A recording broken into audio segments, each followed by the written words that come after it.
نعم صحيح. اهلا وسهلا فيكم. يا مرحبا، شرفتونا ونورتونا. لا مشكلة يا خلاص. لذلك أتكلم بالتركي إن شاء الله. إن شاء الله. Başkan Sayın İshak Sağlam Bey'in çok selamları var. عليكم السلام. بداية نشكركم على استقبالكم لنا اليوم ونبلغكم تحيات الرئيس السيد إسحاق. Elçiliğine bizim ayrı bir önem veriyoruz, ayrı bir muhabbetimiz var. Ancak şimdiye kadar kısmet olmadı.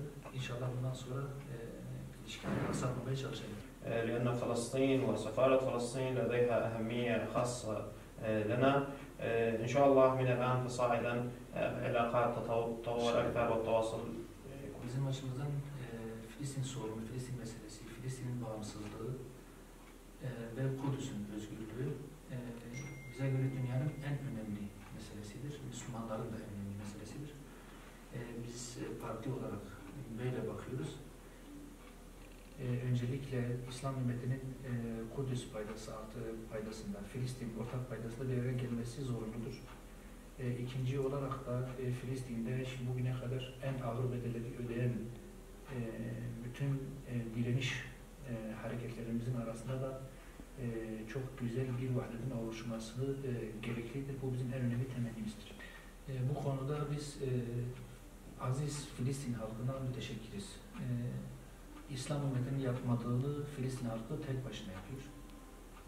Bugüne kadar Kudüs kavgasını en onurlu bir şekilde Filistin halkı bu kavgayı vermiştir. المكتب والسفارة مفتوحة لكم، بتشرفونا وبتنورونا بأي وقت بتشوفوه مناسب. Hoş geldiniz. Sizlerle bugün burada görüşmekten mutluluk duyuyorum. Burası Filistin Devleti'nin Büyükelçiliği. Kapıları her zaman sizlere açıktır. Her zaman burada sizleri ağırlamaktan mutluluk duyarız. تجاه قضية شعبنا وتجاه قضية القدس وقديش هي مهمة قضية القدس بالنسبة لحزبكم وللشعب التركي بشكل عام. Filistin halkıyla, Kudüs ile dayanışma içerisinde olduğunuzu bildirmeye geldiğiniz için teşekkür ediyorum. Bu da hem partiniz hem halkınız için Kudüs'ün ne kadar önemli bir konu olduğunu gösteriyor. تمت في دياربكر للتعبير عن رفضكم لصفقة القرن وتضامنكم مع قضية القدس وفلسطين، ونقف على أرضية واحدة ونسعى إلى تحقيق أهداف مشتركة معا. Biz şunu düşünüyoruz, sizlerle aynı gemideyiz, aynı zemindeyiz ve aynı hedefler için çalışıyoruz. أرجو نقل تحياتنا الحارة إلى رئيس الحزب السيد إسحاق وإلى كل قيادة وكوادر الحزب في كل مكان. Genel Başkanımız Sayın İshak Bey'e ve parti yönetimine ve tavanınızdaki herkese saygı ve selamlarımızı da sizin aracınızla iletiyoruz. حساسة وفي هناك استهداف إسرائيلي أمريكي مباشر في محاولة منهم لتصفية هذه القضية. Davamız, Filistin davası bir kritik dönemden geçiyor, hassas bir dönemden. İsrail ile Amerika Filistin halkını ve Kudüs'ü direkt bir şekilde hedef almaktadır. عمليا تقدم فيها الإدارة الأمريكية فلسطين كهدية مجانية للاحتلال الإسرائيلي. Yüzyılın anlaşması tamamen Amerika'nın Filistin'i İsrail'e sunmasının bir planıdır. إمكانياتنا لكن إحنا لدينا القدرة أن نقول لا لهذا المشروع لأن هذا المشروع يهدف إلى تصفية هذه القضية.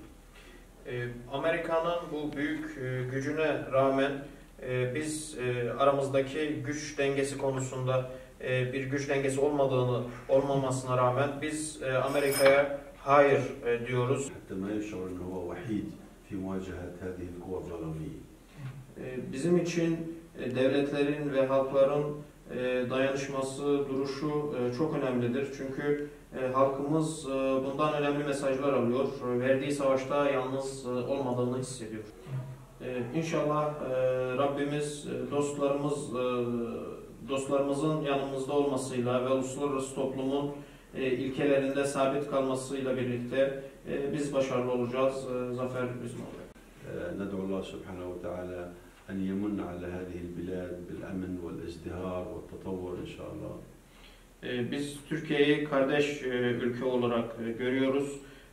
Çok büyük sayıda ortak değerlerimiz var.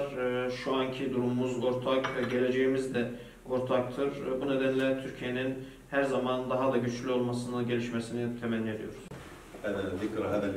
Bugünün anısına bir Evet. لغتك العربية منيحة.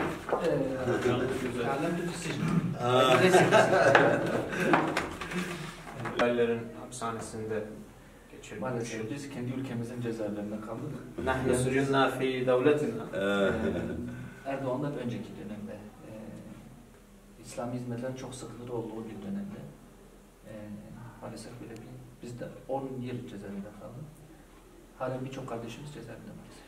قبل مرحلة السيد أردوغان كانت الفعاليات الإسلامية عليها ضغط كبير فسجننا أكثر من 10 سنوات ولدينا كثير من إخواننا لا زالوا في السجون 95-2005 arası. 95 إلى 2005 الحمد لله على سلامتك. الحمد لله. الله يعطيك الصحة والعافية إن شاء الله. الله يسعدك. شكرا لك. الله يرزقك. شكرا.